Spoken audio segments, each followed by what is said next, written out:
আমি যে মুহূর্তে হাসপাতালে গেছি ওর সাথে কথাই বলতে পারি নাই। অচেতন অবস্থা। তানভীরের আম্মা রাত ২টার সময় আমাকে কল দিল। আমি বাসায় তখন। ফরাজি হাসপাতালে বলল যে অবস্থা ভালো না, আইসিইউতে আছে। তখন আমি রুহুলকে ফোন দিলাম। রুহুল আর আমি দুজন গেলাম বৃষ্টিতে। যাওয়ার পরে দেখি যে আসলে আইসিইউতে পড়া। ওখানে ওরা রাখবে না। বলতেছে ইমডিসিনে নিয়ে যান তাড়াতাড়ি।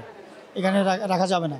তখন ওই ইমডিসিনাতে ওর হাসব্যান্ড, ওর ভাই অ্যাম্বুলেন্স করে নিয়ে আমি ওই যে নাইমের গাড়িতে আমি আর রুহুল উঠে এমডিসিতে আসলাম হাসপাতালে।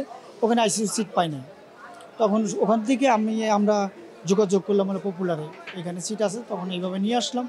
আনার পরে ডাক্তার দেখার পরে বলছে যে দেরি করে ফেলছেন আপনারা, বা এই ৪-৫ ঘন্টা কী করছেন, অনিষ্ট করছে। আফতাবনগরে যখন ক্লিনিকে নেওয়া হয় সেই সময়টাতে আসলে চিকিৎসা কি ঠিকমতো হয়েছিল? আফতাবনগর যে ক্লিনিকে নিচ্ছে ওটা প্রথম নাগরিক ক্লিনিক। ওখানে আসলে ওরা ওই তানিন বলছিল যে গ্যাস ফর্ম করছে, যেটা হচ্ছিল ও নাকি দুপুরে ঝাল ভর্তা টর্তা দিয়ে খাইছে, ওটার ধারণা করছে গ্যাস ট্যাস হয়েছে।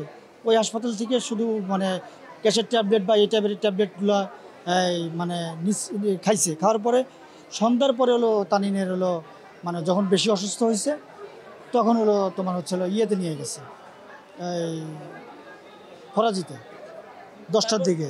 এখানে এই পপুলারে আনার পর তার অবস্থা কেমন ছিল এবং এখানে আসলে চিকিৎসার সব সার্বিক বিষয়টা আসলে কেমন ছিল? মানে এখানে আনার পরে তো লাইফ সাপোর্টে ছিল।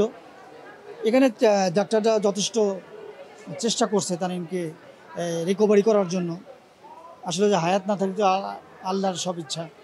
মানে আজ অবধি তো চেষ্টা করছে, লাইফ সাপোর্টে ছিল।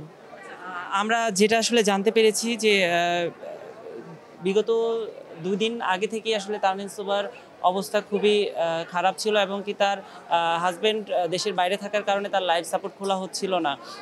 এখন তার হাজব্যান্ড যখন দেশে এলো বা সবশেষ আসলে কি ছিল, মানে কিভাবে সবকিছু আসলে এদিকে শেষ করা হলো? তানিনের হাজব্যান্ড আসার আগেই তানিন মানে মারা গেছে। ৭টা ৫৭ মিনিটে মারা গেছে। তানিনের হাজব্যান্ড তো পরে আসছে।